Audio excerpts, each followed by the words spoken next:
আসসালামু আলাইকুম, সবাইকে স্বাগতম আজকের অনলাইন ক্লাসে। আশা করি সবাই ভালো আছেন। আমিও আল্লাহর রহমতে খুব ভালো আছি। আজকে ইংলিশ সেকেন্ড পেপার গ্রামার নিয়ে কিছু আলোচনা করব, যা তোমাদের জীবনে খুবই কাজে লাগবে, তোমাদের পরীক্ষায় খুবই কাজে লাগবে। আর সামনে আলিম শেষ হওয়ার পরে তোমাদের যে অ্যাডমিশন টেস্ট আছে, ভার্সিটি অ্যাডমিশন টেস্ট, সেখানেও খুব কাজ দিবে আশা করি।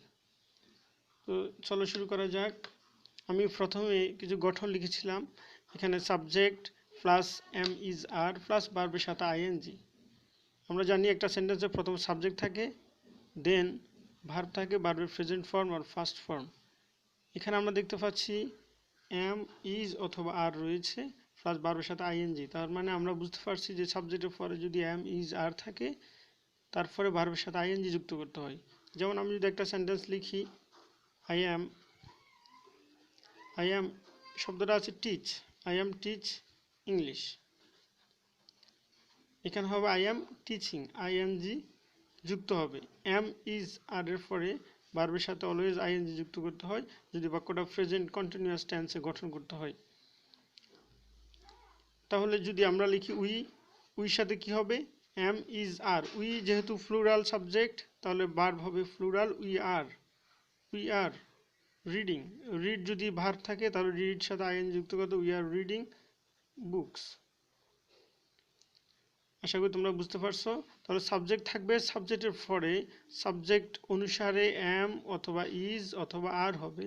সাবজেক্ট যদি সিঙ্গুলার হয় তাহলে এম অথবা ইজ হবে, সাবজেক্ট যদি প্লুরাল হয় তাহলে তার সঙ্গে আর হবে। এম ইজ আর যেটা হোক না কেন, তারপরে ভার্বের সাথে আইএনজি আমরা অবশ্যই যুক্ত করব, ভার্বের প্রেজেন্ট ফর্মের সাথে আইএনজি যুক্ত করব। এবার দেখা যাক দ্বিতীয় যে রুলটা আছে, দেখো সাবজেক্ট প্লাস ওয়াজ অথবা ওয়ার প্লাস ভার্বের সাথে আইএনজি। তাহলে এখানেও আমি সাবজেক্ট অনুসারে ওয়াজ অথবা ওয়ার লিখবো। এটা ফার্স্ট কন্টিনিউয়াস টেন্সের গঠন অনুসারে ওয়াজ অথবা ওয়ার হবে, দেন ভার্বের সাথে আইএনজি হবে। দেখো যদি আমরা লিখি উই ওয়াজ হয় না, উই হয় ওয়ার। উই ওয়ার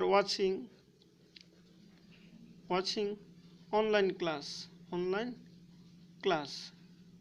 তাহলে উই প্লুরাল সাবজেক্ট, ভার্ব হবে প্লুরাল উই ওয়ার। ওয়াচ ছিল মেইন ভার্ব, তার সঙ্গে যুক্ত হবে আইএনজি, ওয়াচিং অনলাইন ক্লাস। এভাবে যদি লিখি হি লিখলে কি হবে? হি ওয়াজ হবে নাকি ওয়ার হবে? হি যেহেতু singular, third person singular number, তাহলে তার সঙ্গে হবে হি ওয়াজ। তাও এখানে হবে ওয়াচিং অনলাইন ক্লাস। আশা করি তোমরা বুঝতে পারছো যে সাবজেক্টের পরে যদি ওয়াজ অথবা ওয়ার থাকে, আমি আবার বলছি, সাবজেক্টের পরে যদি ওয়াজ অথবা ওয়ার থাকে, তারপরে ভার্বের সাথে আইএনজি যুক্ত হয়। প্রেজেন্ট কন্টিনিউয়াস টেন্সের বেলায় এই ঘটনাটি ঘটবে। এরপরে আসো, দেখো সাবজেক্ট প্লাস শ্যাল অথবা উইল আছে প্লাস ভার্বের সাথে আইএনজি আছে। এখানেও সেম, যদি আমি লিখি তাহলে আইয়ের সঙ্গে হবে I shall be watching TV, আমি টিভি দেখতে থাকবো।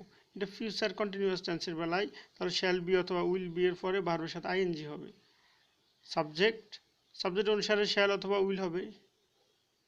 I shall be watching TV, তাহলে শ্যাল বি উইল বি এর পরে ভার্বের সাথে আইএনজি হয়। যেমন উই যদি হয় তাহলে কি হবে? উই শ্যাল বি লিখি আমরা, উই শ্যাল বি রিডিং কোরআন, আমরা কোরআন পড়তে থাকবো। তাহলে এটা হলো ফিউচার কন্টিনিউয়াস টেন্সের বেলায়। তাহলে ফিউচার কন্টিনিউয়াস টেন্সের গঠন হলো সাবজেক্ট প্লাস শ্যাল বি অথবা উইল বি প্লাস ভার্বের সাথে আইএনজি। তাহলে আমরা দেখতে পারলাম এখানে একটা জিনিস খেয়াল করো, am is are, was were, shall be will be ইত্যাদির পরে ভার্বের সাথে আইএনজি যুক্ত হয়। তাহলে আমরা একটা গঠন সহজে মনে রাখবো যে am is are, was were, shall be will be এর পরে ভার্বের সাথে আইএনজি যুক্ত হয়। এরপর আসলে দেখো হ্যাভ হ্যাজ হ্যাড। আমরা জানি হ্যাভ হ্যাজ ব্যবহার হয় প্রেজেন্ট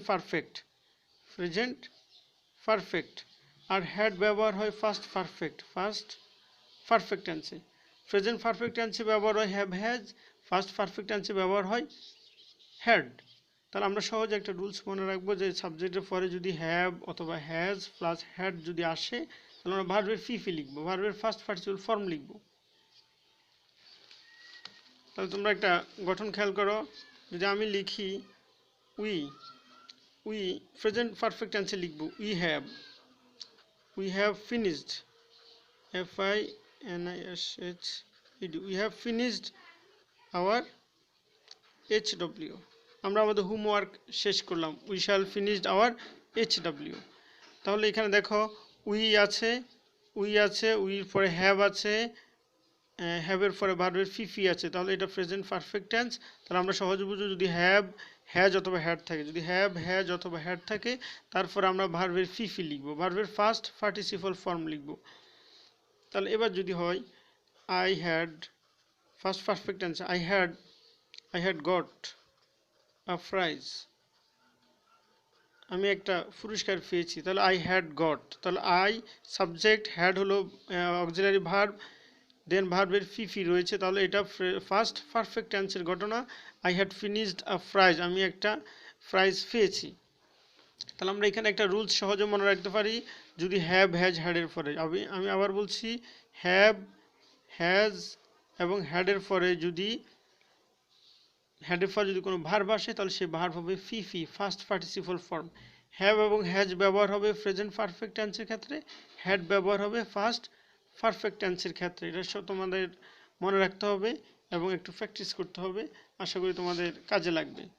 দেন আমি একটা রুলস লিখলাম, দেখো বিফোর অ্যান্ড আফটার, বিফোর এবং আফটার লিখেছি, খেয়াল করো আমরা সবাই জানি বা না জানলেও আমরা এখন জানবো যে বিফোর এবং আফটার এই দুইটা ওয়ার্ড ব্যবহার হয় ফার্স্ট পারফেক্ট টেন্সে।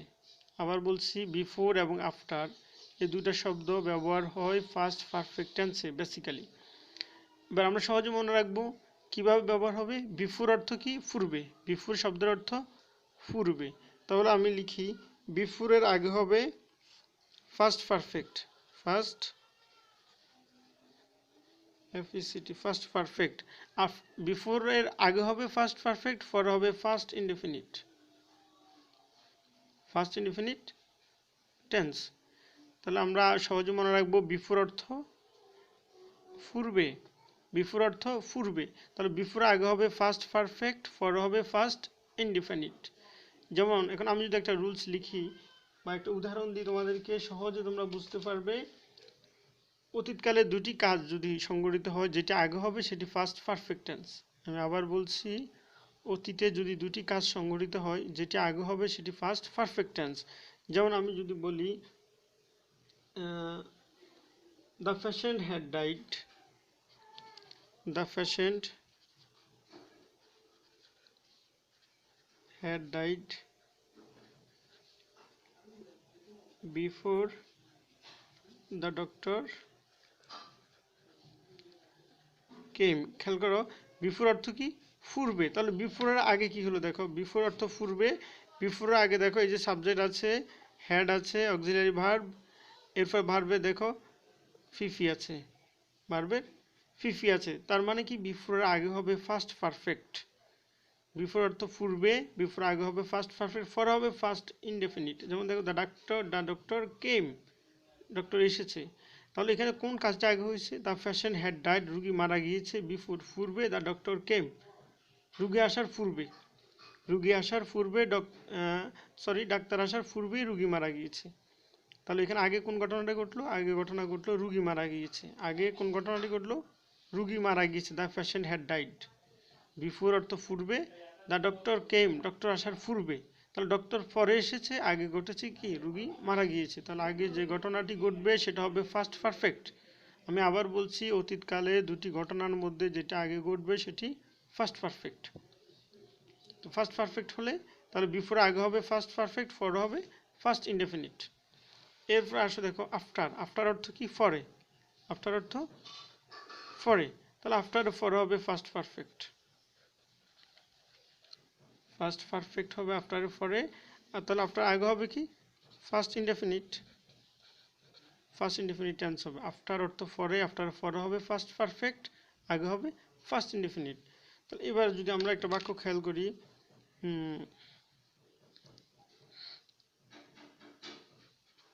দ্য স্টুডেন্টস কেম, স্টুডেন্ট এসেছে, আফটার দ্য টিচার